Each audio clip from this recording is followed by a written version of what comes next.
আরে আরে না, আরে বাবা তাড়া দিচ্ছিল তাই আমি বলছিলাম। বুঝতে পেরেছি কেন তুমি এই কথা বলছো। ঠিক আছে আন্টি, আমাদের সব হয়ে গেছে। আপনি ওদিকে গিয়ে কি রিচুয়াল করবেন সেগুলো সেরে নিন। শোনো, আমি বরং বরযাত্রীদের সবাইকে গাড়িতে তুলি, আর তোমার যা যা রিচুয়ালস আছে সব 5 মিনিটের মধ্যে সেরে ফেলবে, বুঝলে? দেখো, ভদ্রলোকের বাড়ি, আমি তো কথা দিয়েছি সময় মতো পৌঁছতে না পারলে কথার খেলাপ হয়ে যাবে।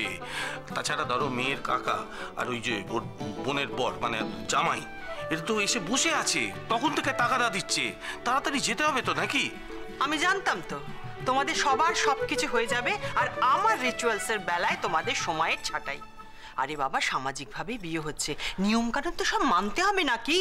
আমার সবকিছু রেডি আছে। সাগর, তুই আর দেরি করিস না বাবা, তাড়াতাড়ি আয়। হ্যাঁ, দেরি করিস না, আয়।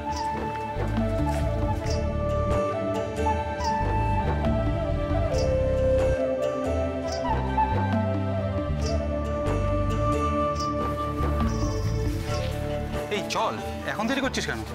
শোনা, আমি একটা ফোন করে বুঝলি। কাকে? দিঘিকে। আসলে বিয়ের শপিং এর সময় দুরকম পাঞ্জাবি কিনেছিল, কোন পাঞ্জাবিটা পরবো সেটা একবার ওকে ফোন করে জেনে। ও পারি না, কি পড়বে তাও আবার ফোন করে জান। হ্যাঁ, সেরকম না, তাই যা করছে তো দিঘির জন্যই করছে। তা দিঘির থেকে এইটুকু জানবো না, ওকে তো এইটুকু অনার করাই যেতে পারে, তাই না? হ্যাঁ, তোরা যাই পরে আসছিস, ঠিক আছে? তোরা যা।